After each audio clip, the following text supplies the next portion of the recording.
예, 이 시간으로 함께 나누실 말씀은 마태복음 25장 35절에서 40절까지 말씀입니다. 마태복음 25장 35절에서 40절 말씀 우리 세 번역으로 저랑 한 절씩 교독하시죠. 너희는 내가 주일 때에 내게 먹을 것을 주었고 목마를 때에 마실 것을 주었으며 나그네로 있을 때에 영접하였고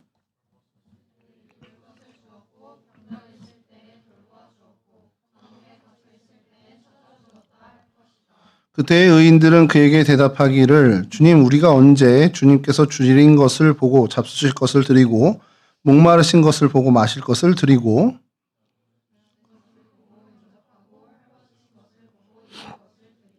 언제 병드시거나 감옥에 갇히신 것을 보고 찾아갔습니까 하고 말할 것이다.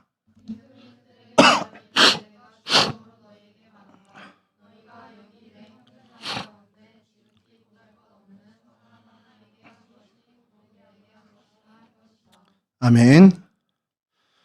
예, 오늘 우리 지극히 작은 자, 뭐 성경 표현에서는 되게 지극히 작은 자라고 표현이 되어 있지만 그게 뭐 그래서 뭐 좀 존재 가치가 없다라든지 이런 사람을 얘기하는 건 아니고요.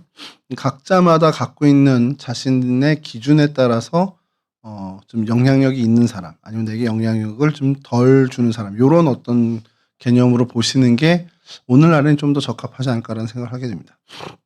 첫 번째 띄워주시면 이 질문을 한번 해보는 겁니다. 여러분 사람을 평가하는, 그러니까 내가 나름대로 저 사람에 대해서 가치 평가는 아니지만 좀 판단하는 어떤 그 기준들이 좀 있어요. 외모가 그 기준이 되는 사람도 있고요. 또 성격을 먼저 보는 사람이 있고 학벌이라든지 직업을 먼저 보는 경우가 있습니다. 그리고 사실은 이게 어느 거 하나만 딱 있는 게 아니라 복합적으로 작용을 해서 내가 사람을 보는 기준이 이 여러 가지가 다 복합적인데 그래도 그 중에 좀 뭐 하나 내 양보 못해. 이런 것들이 있습니다. 어제 유미의 세포 시즌 3 시작한다고 시즌 2까지 이제 정리하는 영상이 쫙 어제 나오는데 유미라는 등장인물의 그 사람 남자를 보는 기준이 제일 큰 거, 여러 가지가 있는데 제일 큰 게 다른 사람에게 마음이 흔들리는, 그러니까 다른 여자에게 마음이 흔들리는 거는 그것만은 용납을 못하는 그런 기준을 갖고 있는 그런 캐릭터가 나와요. 마찬가지입니다. 여러분들도 이제 결혼 정년기가 돼서 배우자를 이제 어떻게 보면 선택을 할 그때쯤 이제 보는 기준이 있을 때 분명히 어떤 나름대로의 잣대를 갖게 됩니다. 그리고 그 잣대를 가진 것에 용납 가능한 범위가 있고 그 어떤 선을 해놓고 그것을 넘어가는 것만큼은 용납하지 못하는 경우가 있죠. 교회에 있는 많은 형제 자매들이 그 신앙을 그런 기준으로 갖는 경우가 종종 있습니다. 뭐 요즘은 좀 덜한 것 같긴 한데 다른 건 몰라도 종교는 같아야 되지 않을까요? 라고 얘기를 해요. 그런 나름대로의 기준들이 좀 있습니다. 근데 이제 뭐 여러분들뿐만 아니라 이 세상의 모든 사람들이 그리고 사람을 어떻게 보면 사람과 같이 일을 하는 어떤 그 채용에 있어서 막 어떤 그 부분에서도 어쨌든 이 사람을 분류하는, 사람을 평가하는 잣대들은 항상 어느 조직이든 어느 개인이든 다 갖고 있다라는 겁니다. 자, 그래서 이 기준을 좀 먼저 역사적으로 좀 살펴보면 다음 페이지 보여주시면 과거에는 개인의 능력보다는 그 사람의 집안을 보는 경우가 더 컸습니다. 그러니까 이 사람이 뭐 뭘 잘해, 뭐 똑똑해, 아니면 어떤 능력이 있어. 이거는 별로 중요하지 않고요. 이 사람 누구 집 자식이야, 어느 가문의 누구래, 뭐 이런 게 훨씬 더 컸습니다. 지금 어제 그저께 금요일 토요일인가 21세기 대군부인이라는 드라마가 이제 시작을 했습니다. 아이유가 이제 뭐 관심들 없겠지만 아이유가 이제 등장을 하는데 저는 이제 아이유를 가수로도 이렇게 좀 평가를 하지만 그 예전에 나의 아저씨와 폭삭 소가수다 거기에서 본 이지은이라는 배우로는 정말 이제는 탁월해졌다라는 생각을 좀 해서 그걸 좀 보게 됐어요. 근데 21세기 대군 부인이 이제 대한민국이 입헌군주제라는 이제 상상 안에 예전에 그 궁이라는 드라마 비슷하게 가더라고요. 근데 이제 거기서도 나온 이제 데비 마마, 그리고 누군가 무슨 배우인데 그 사람을 평가하는 드라마 내에서 얘기 나오는 게 뭐냐면 저 집안이 왕비를 4명이나 배출한 집안이야. 이렇게 평가를 하는 얘기의 대사가 나와요. 예전에 저희가 그랬습니다. 이 우리 한국의 문화가 개인의 능력보다는 그 집안이 어떤 집안이야, 이게 그 사람을 평가하는 평가 기준이에요. 그러니까 이 사람이 뭐 어떻든 간에 그 상관없고, 야, 제 아버지가 누구야, 제 할아버지가 누구야, 제 어떤 집 가문 아이야, 이게 이 사람을 평가하는 거의 절대적인 평가였습니다. 예전에 이런 어떤 것들, 그리고 여러분들은 잘 모르겠지만 우리가 일제시대 그 강점기 때, 일제 강점기 때 김두한이라는 이제 종로에서 나름 이제 협객으로 이제 취급받던 사람이 있습니다. 그래서 영화는 뭐 장군의 아들이라는 영화에서도 다뤘고, 드라마에서는 야인시대라는 드라마에서도 이제 김두한이라는 전설적인 그 협객을 얘기를 합니다. 그리고 나중에 이제 해방이 된 이후에 국회의원도 지냈는데, 그분이 이제 초점받게 된 것은 그 청산리 전투의 독립군 장군이었던 김좌진 장군의 아들이었어요. 그래서 그러다 보니까 장군의 아들이라고 이제 표현이 된 건데, 사실 그분의 그 주변에 많은 평가들이 이 사람이 대단한 것도 분명히 있었습니다만, 당시의 이제 증언들, 당시 시대의 증언들은 다른 거보다 그 사람 그래도 김좌진 장군 아들이잖아, 그럼 뭐 좀 다르지 않겠어? 이런 평가들이 오히려 그 사람을 더 부각시킨 면이 있다라는 겁니다. 그러니까 없진 않다라는 거예요. 물론 출중한 어떤 협객의 모습도 있었지만 그 사람을 평가하는 건 그래도 김좌진 장군 아들이잖아, 이게 굉장히 이제 컸다라는 겁니다. 그런 시대를 우리가 살았습니다. 그러다가 이제 산업화가 된 후에 이 나라의 새로운, 사람을 보는 새로운 기준이 좀 생기게 되는데, 그게 이제 산업화 때 우리나라가 굉장한 교육열에 휩싸이게 됩니다. 왜냐하면 많이 배워야 돼요. 많이 배워야 뭔가 이렇게 좀 밥벌이를 할 수 있는 그런 사회로 나가는 구조가 됐습니다.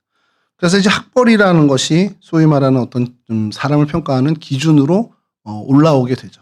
다음 페이지 보여주시면, 페이지 어떻게 설명하기가 어려워서 이렇게 이제 잣대랑 같이 넣어놓은 건데, 이게 한동안 굉장히 우리나라를 지배하던, 그러니까 저 사람 집안 뭐 상관없어요, 그 사람 많이 배운 사람이야, 가방끈이 좀 길어, 이게 이제 이 사람을 평가하는 기준이 됐습니다.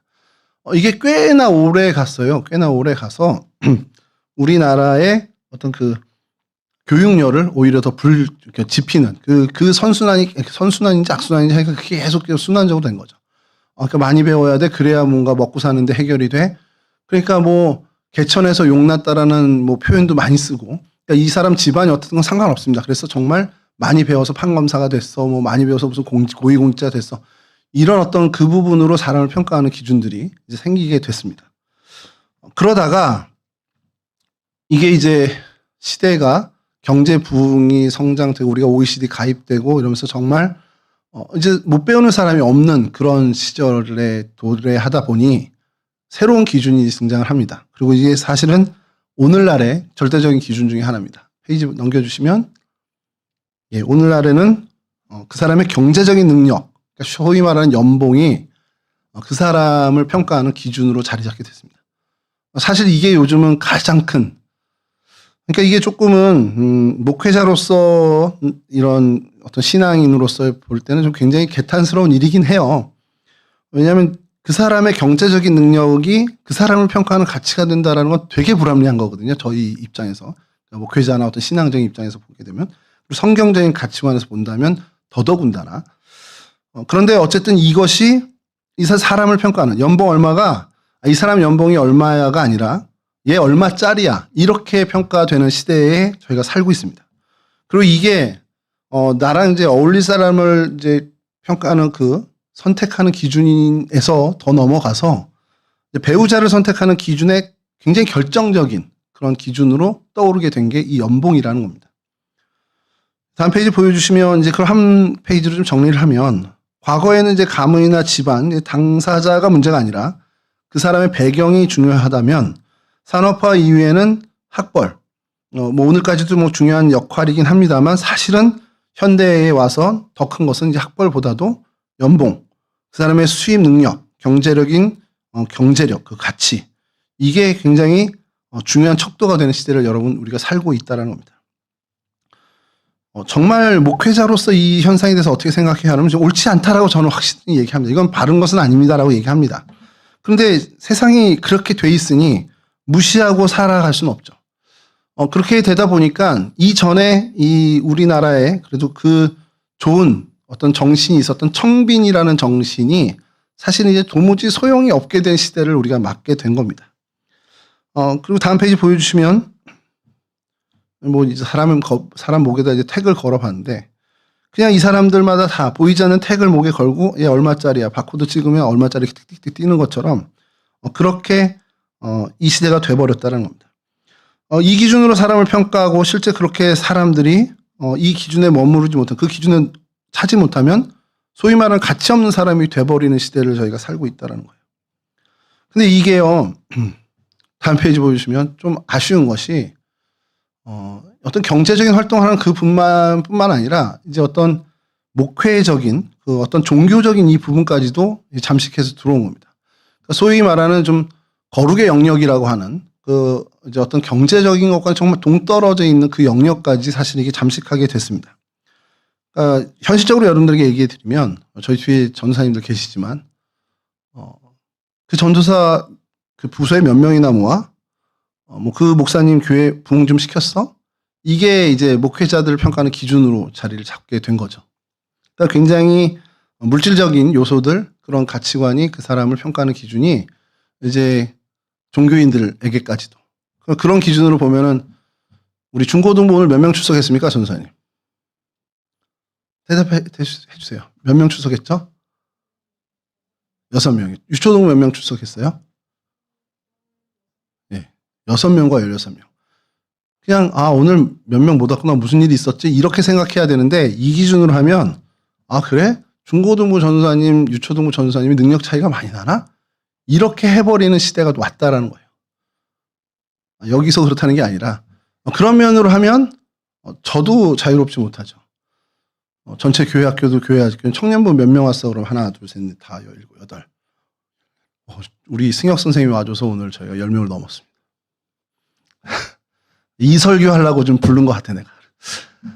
여하튼 이 기준으로 이 사실은 거룩의 영역까지도 우리가 이 물질적인 수치의 기준을 가지고 들이밀게 되는 시대를 살고 있습니다. 사실은 전도사님을 또 목사님을 우리가 기준으로 만약에 정말 엄밀한 기준을 한다면 다른 걸 해야죠. 다음 페이지 보여주시면 두 가지 기준이 지금 상충되고 있는데 목회자나 사역자들을 삐뚤어진 기준으로 하면 양적인 성장이라든지 출석 인원, 재정 규모 그래서 그 교회 예산이 얼마야 이걸로 평가를 한다라는 건 분명히 잘못된 기준이라는 겁니다. 바른 기준을 한다면 저거죠. 하나님 앞에서 깊은 기도를 하고 있는 사람이냐 정말 하나님의 말씀에 대해서 진지한 묵상이 있는 사람이냐 그런 정말 신실한 사랑과 성도를 향한 섬김이 있는 사람이냐 이런 걸로 평가를 해줘야 한다라는 겁니다. 물론 그 평가도 사실은 하나님이 하셔야 되는 부분인데 굳이 기준을 갖는다면 그런 기준으로 우리가 이 어떻게 보면은 이 성역의 영역을 좀 해야지 어떤 사회적인 연봉이라는 가치, 물질적인 가치 그거는 목회자뿐만 아니라 일반 우리 사람을 대할 때도 그 기준을 가지고 사람을 평가하는 거는 분명히 삐뚤어진 기준이라는 것을 우리는 알아야 된다는 겁니다. 근데 현실이 그러니 뭐 이걸 무시는 못하는 거죠. 이 슬픈 현실을 살아가는 게 여러분입니다. 그리고 앞으로 이 세태는 나아질 것 같지는 않습니다. 당분간은 계속 더 진행되지 않을까, 아니면 더 심화되지 않을까라는 생각이 돼요. AI 시대가 오고 그래서 사람들이 일자리를 잃게 되고 어떻게 보면 그 모든 일들을 뭐 로봇이라든지 휴머노이드라든지 AI가 대처하게 되는 상황이 오면 사람의 가치는 점점 더 평가절하되는 상황이 될 겁니다. 그게 앞으로 우리가 맞닥뜨릴 미래가 그렇게 되는 거죠. 그리고 여러분들의 실제 여러분들의 생활의 삶이 될 겁니다. 저는 이미 끝났습니다. 저희 세대는 이제 지나갔기 때문에 여러분 세대는 사실 제가 생각할 때 좀 더 혹독한 그런 사람으로서의 그런 어떤 인간성의 말살이라든지 어떤 이런 예견된 것들이 많이 보인다라는 것이죠. 다음 페이지 보여주시면 어쨌건 간에 우리가 이런 시대를 살다 보니 뭐 학벌이나 연봉이나 직업이 이런 것들에 대해서 자유로울 수가 없어요. 어쨌든 사람들은 이 필터를 끼고 사람을 그렇게 봅니다. 자신들마다 색안경을 끼고 그 필터를 가지고 자신에게 맞는 필터를 가지고 사람들을 보게 돼 있습니다. 누구는 뭐 집안을 지금도 볼 거고, 누구는 지금도 학벌을 볼 거고, 누구는 지금처럼 요즘의 가장 큰 대세인 뭐 이 사람의 경제적 가치를 볼 겁니다. 뭐 이거를 정말 비난하고 싶은데 뭐 비난해봐야 뭐 방법이 없고, 그러면 여기서 이런 현실에서 그럼 우리 크리스찬으로 어떻게 살아야 되겠냐라는 것을 우리는 고민해야 된다는 거죠. 하나님의 시각으로 사람을 바라보는 거, 그게 제일 중요합니다. 그렇게 살아가면 제일 좋겠죠. 그런데 우리는 연약해서 우리 역시도 세상에 살다 보니까 하나님의 시선으로만 세상을 바라보고 사람들 바라보기 쉽지 않다라는 겁니다. 그게 우리의 한계라는 거죠. 우리 역시도 이 세상적인 기준을 어쩔 수 없이 가지고 있을 수밖에 없는 현실이 분명히 우리의 실상이라는 겁니다. 그래서 어쩔 수 없이 인정할 수밖에 없다라는 것. 부정하려고 해도 이런 기준으로 여러분이나 저나 자유로울 수 없고요. 그리고 우리 스스로 용납이 안 될 수도 있지만 어쩔 수 없이 이 세상 사람들의 기준을 가지고 우리도 사람을 바라보게 되는 현실을 살아갑니다. 이 문제, 이 기준을 가지고 있다 없다, 이거는 이제 더 이상 탓할 얘기는 아니에요. 어차피 이 세상에 살다 보면 여러분 갖게 될 수밖에 없으니까 그걸 얘기하는 건 아닙니다. 자, 그래서 다음 그림 보여주시면 어떤 그림 같으십니까? 이 가운데 있는 사람이랑 뭐 쌍둥이처럼 생겨서 좀 이렇게 헷갈릴 수 있는데 이 사람과는 우호적인 관계를 갖고 있죠.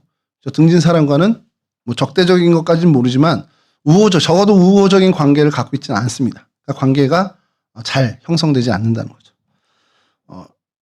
기준을 갖고 있다, 뭐 없다, 이거를 이제 탓하고 싶지는 않고 그걸 우리가 더 탓하면서 그걸 한탄할 시간은 없습니다. 나도 세상의 기준을 갖고 있을 수밖에 없는 한계가 있다. 그러니 인정하고 그럼 거기서 최선까지는 아니더라도 차선으로 우리가 크리스찬으로서 어떻게 하면 살아야 되지? 그 고민을 해봐야 한다는 거죠. 다음 페이지 보여주시면 이제 여기서 이제 가는 거죠. 기준을 가지고 있다라는 게 아니라 그 기준이 만들어낸 태도의 차이를 우리가 주면 안 된다는 겁니다.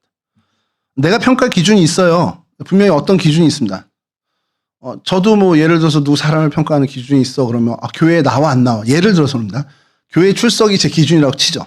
만약에 그게 기준은 아닌데 그렇게 치면 이 사람이 교회에 출석했고 이 사람은 교회에 출석 안 했어요. 영문이는 교회에 출석했고 가해우는 출석을 안 했어요. 그러면 그래 출석을 했구나 안 했구나 이렇게 그냥 판단하고 말아야 되는데 우리가 뭐냐면 그 기준을 통과한 영문이는 호의와 사랑을 베푸는 겁니다. 그리고 그 기준에 미달된 가해우는 그래 예배 안 왔지? 그러면 무시하고 간과한다라는 그 태도를 우리가 보인다라는 거예요. 기준을 내가 사람을 평가하는 기준을 갖고 있다 없다의 그 유무가 중요한 게 아니라 그 기준에 들었냐 말았냐 하는 그 대상을 향해서 나의 태도가 달라지는 것, 그거를 우리가 좀 생각해보고 그거를 그럼 우리가 좀 그거는 우리가 좀 고칠 수 있는 것 아닌가라는 어쩔 수 없이 이 세상을 우리가 살아가다 보니까 하나님의 시선만 갖고 살아가면 좋은데 그 시선으로 바라보면 예배를 출석했든 못했든 다 긍휼을 입히고 정말 하나님에서 호의와 하나님의 사랑을 베풀 사람인데 사실은 그런 기준을 우리가 안 갖게 되니까 어쩔 수 없이 내 기준을 갖고 있다 보니까 그 기준에 드는 사람, 들지 않는 사람을 차별하는 우리의 태도가 있더라는 겁니다. 그럼 적어도 이런 현실에서 우리가 그럼 이런 현실에서 크리스찬으로 살아갈 때 그럼 조금이라도 개선될 수 있는 게 뭘까 그러면 그래 기준 갖는 건 어쩔 수 없다. 대신에 기준에 들고 말고를 가지고 그 사람을 차별하지 말자. 그러니까 기준에 든 사람이건 들지 못한 사람이건 내가 그래도 얼비슷하게 대하자. 이게 우리 실천 사형이 돼야 된다는 겁니다. 자, 이제까지 쭉 얘기한 게 목사님 무슨 오늘 본문하고 무슨 상관이에요? 이렇게 얘기하는데 이게 여러분 정말 중요한 게 성경에서 오늘 지극히 작은 자에게 대한 것이 곧 나에게 대한 것이라고 주님께서 말씀하시잖아요. 그럼 여러분들에게 있어 지극히 작은 자가 누구겠냐라는 거예요. 여러분들에게 있어 지극히 작은 자는 뭐 유초등부에서 뛰어노는 그 어린애가 아닙니다. 여러분들이 나는 갖고 있는 그 기준에 못 미치는 여러분 주변의 사람이에요. 여러분이 갖고 있는 기준이 있을 거예요. 쟤는 어떻고 저는 어떻고 이런 어떤 기준이 있을 겁니다. 그런데 그 기준에 우리 청년부원들이 다 들면 좋은데 아니에요. 안 드는 사람이 있을 거야. 그럼 그 사람이 여러분들에게 있어서만큼은 지극히 작은 자입니다. 교회에서뿐만 아니죠. 여러분 학교라든지 직장에서 여러분들이 갖고 있는 그 기준에 적합하지 않은 사람. 우리 과장님은 꼰대야. 저 선배는 정말 내가 말이 안 통해. 내 기준으로는 정말 안 되는 사람이야. 라고 한 그 사람들이 여러분들에게 있어서는 지극히 성경에서 얘기하는 지극히 작은 자라는 겁니다. 그러면 이제 오늘 말씀대로 여러분이 만나게 되는 그 지극히 작은 자들, 여러분 주변에 여러분 일상에 그 작은 자들을 어떻게 대해야 하겠냐는 거예요. 여러분 기준에 안 듭니다. 여러분 기준에 든 사람을 대하듯 정말 똑같이 대할 수는 없을 거예요. 그렇죠. 저도 자신 없습니다. 저도 제 기준에 든 사람과 들지 않은 사람을 정말 1.1획도 정말 차별 없이 대한다? 저도 그건 불가능할 거라고 생각을 해요. 그러나 최선의 노력을 다해서 기준에 들지 못한 그 사람조차도 내 기준에 든 사람처럼 대하는 노력을 하라는 게 오늘 우리가 읽은 본문의 내용이라는 겁니다. 주님이 여러분들에게 그걸 원하는 거예요. 제가 여러분들에게 바라는 소원이 아니고 우리 주님이 여러분들에게 바라는 소원 중에 여러 가지가 있겠죠. 성경 안에. 그중에 오늘 마태복음 25장을 통해서 여러분들에게 요구하시는 거는 영문아 네 기준에 안 맞는 예훈이 네 기준에 맞는 다른 그 애처럼 대해줘. 똑같이는 못해. 나도 알아. 근데 최선을 다해서 호의와 사랑을 좀 베풀어 줘봐. 물이라도 한 잔 떠다 주고 격려라도 한마디 해주면 걔한테 한 거를 내가 나한테 한 걸로도 인정해 줄게. 주님이 그 얘기 하시는 거예요. 그러니까 여러분 주변에 여러분의 마음에 안 드는 사람이 많죠. 없을 수 없겠죠. 그러나 그 사람에게 주님이 하라 하시니 나에게 있어서 저 사람이 지극히 작은 자구나. 그럼 주님이 하라 하셨으니 내가 그 사람을 그래도 선의로 대하고 호의를 베풀고 사랑을 나누면 그걸 주님께서 당신에게 하신 것으로 인정해 주신다 하니 감사히 내가 해야겠구나 라는 결단을 하자라는 겁니다. 오늘 이 본문에 조금 좀 연관되는 게 이제 구약에 화목제물 규례가 있어요. 그거만 잠깐 설명하고 오늘 마치겠습니다. 이 화목제물이라는 것은요, 다른 제물들은 이제 소나 양이나 이런 걸 잡잖아요. 염소를 잡아서 하나님 앞에 막 다 해서 번제는 싸그리 목당 다 태워서 하나님께 연기로 드립니다. 그래서 하나님이 흠양하시도록 그게 이제 구약의 제사예요. 그리고 뭐 속죄제도 그렇고 속건제도 그렇고 대부분 다 그렇게 다 태워서 보냅니다.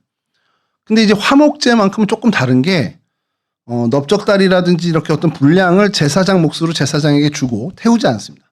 그리고 나머지는 이 드린 사람이 그 고기를 가져가는 거예요. 가져가서 그날 해지기 전까지 다 그거를 소모해야 됩니다. 그럼 하나님이 그거를 유효한 화목제물, 하나님 앞에 드린 예배로 인정해 주시겠다고 하는 거예요. 근데 여기 함정이 하나 있는 것이 가져갔는데 그날 해지기 전까지 그거를 다 처리를 못해. 그러면 하나님 앞에 연락되는 예배가 안 된다라는 규정을 하나님 주신 거예요. 근데 뭐 거기에 좀 있어요. 감사나 서원으로 한 경우는 그 다음날까지 먹어도 돼 이렇게 있는데 여하튼 기본적인 틀은 내가 오늘 하나님께 소를 잡아서 드렸어. 그럼 그거를 갖고 와서 다 그날 저녁까지 해지기 전까지 다 먹어야 돼요. 그래야 그 제사가 하나님 앞에 유효한 제사가 됩니다. 근데 소를 한 마리 만약에 잡았다. 그럼 살코기 뭐 이렇게 떼어가지고 한 2, 300근 제사장 목 드렸다고 치죠. 그럼 이제 저한테 떨어지는 게 소를 한 마리 잡으면 한 6, 700근 나온대요. 근데 그러면 가지고 와서 그거를 내가 오늘 저녁까지 먹어야 돼. 근데 여러분 생각해 보세요. 아침에 제사장을 찾아가요. 뭐 아침 6시에 갖다 치죠. 그럼 7, 8시까지 뭐 각 두고 막 해가지고 했다 치고. 그럼 대략 뭐 제사장 모셔다 놓고 제사를 뭐 해서 하나님 앞에 흔들고 뭐 이렇게 하면서 한 9시, 10시쯤 끝났다고 치죠. 그것도 뭐 어렵지만 한 10시쯤에 끝났다 치죠. 그럼 한 6시에 해가 지는데 10시부터 6시까지 한 8시간 정도 이 8시간 동안에 여러분들이 소고기를 500에서 600근을 먹어야 돼. 어떻게 할 거야 여러분 같아요? 이거 저녁 6시까지 안 먹으면 이거 하나님 앞에 연락되고 오히려 또 가증한 일이 될 수 있어. 어쨌든 해결을 해야 되는데 어떻게 해결하겠습니까? 여러분 방법은. 나 혼자 못 먹잖아요. 그러면 불러야죠. 가족들 부르고 친척들 부르고 마을 사람들 다 부르는 겁니다. 그날 마을 잔치가 되는 겁니다. 이게 하나님의 놀라운 섭리가 거기 들어있는 거예요. 내가 좋아하는 사람들만 부르면 그게 해결될까요? 내 마을 공동체에서? 아닙니다. 그날은 적어도 평상시에 내가 저 녀석은 정말 안 돼. 저 녀석은 왜 우리 마을에 있지? 라고 생각하는 어떻게 보면 그 사람이 별로 이렇게 마음속으로 이렇게 한 사람조차도 와서 그 고기를 같이 먹어줘야 돼요. 그래야 이 제사가 유효한 제사가 되는 겁니다. 그러니까 하나님이 어떤 비밀을 숨겨놓습니까? 적어도 너 하나님 앞에 예배하는 그 일에서만큼은 네가 평상시에 별로 아니라고 생각했던 저 사람, 네가 평상시에 네 마음에 지웠던 그 사람도 다른 건 몰라도 하나님 앞에 예배할 때 있어서만큼은 절실하고 필요한 존재가 되게 하나님이 만들어 놓은 거예요. 그게 오늘 신약에 와서 마태복음 25장의 지극히 작은 자로 연결이 되는 겁니다. 마지막 페이지 보여주시죠. 차가운 없나요? 마지막 페이지? 네, 차가운 잣대를 거두고를 표현했는데 요거까지는 어려울 수 있습니다. 잣대를 거두기는 어려울 수 있어요. 그리고 잣단 주님의 시선을 회복하십시오라고 이게 사실 우리의 제일 목표긴 한데 여러분들이 갖고 있는 잣대를 이제는 이 잣대가 필요 없어. 이렇게 하기는 사실 쉽지 않을 수 있습니다. 그러면 그거는 그냥 가져가더라도 그 잣대에 드는 사람, 안 드는 사람을 최대한 내가 구별하지 않고 차별하지 않겠다라는 삶의 자세, 신앙의 태도만큼은 노력해 보자라는 거예요. 왜냐하면 그걸 주님이 원하시는 거고 그렇게 그 사람에게 호의와 사랑을 베풀면 적어도 주님이 나한테 한 걸로 인정해 줄게라고 주님이 인정해 주시겠다는 겁니다. 그래서 여러분 세상의 계산적인 렌즈나 그런 것이 아니라 정말 하나님의 시각을 회복하면 제일 좋고요. 그렇게 안 된다면 우리의 한계 때문에 그게 어렵다면 적어도 그 우리에게 있어서 지극히 작은 자, 그 사람에게 적어도 내 선의를 베풀고 내 호의와 사랑을 베풀 수 있는 그런 마음의 넉넉함을 갖는 그런 청년들이 되었으면 좋겠습니다. 이러한 귀한 청년들, 우리 동성애 청년들 되시기를 주님의 이름으로 간절히 축원합니다. 기도하겠습니다. 좋으신 아버지 하나님, 저희들 가운데 은혜 주셔서 하나님의 백성 되게 하시고 하나님의 사람으로 이 땅을 살아가게 해주시니 감사를 드립니다. 하나님, 이 분주한 세상을 살아갑니다. 우리 삶의 현장에서 만나는 정말 많은 부족한 사람들이 있습니다. 분명히 내 기준에 맞지 않는, 내 마음 속에 들지 않는 그런 사람들이 분명히 있습니다. 그러나 하나님, 우리의 마음 가운데 넉넉하신 하나님의 사랑을 채워주셔서 우리 기준에 맞지 않는 그 사람들, 지극히 작은 자라 하나님이 칭하신 그 사람들을 우리가 선의로 대할 수 있도록 도와주시고 호의를 베풀며 사랑을 나눌 수 있는 대상으로 삼는 저희들이 될 수 있도록 도와주시옵소서.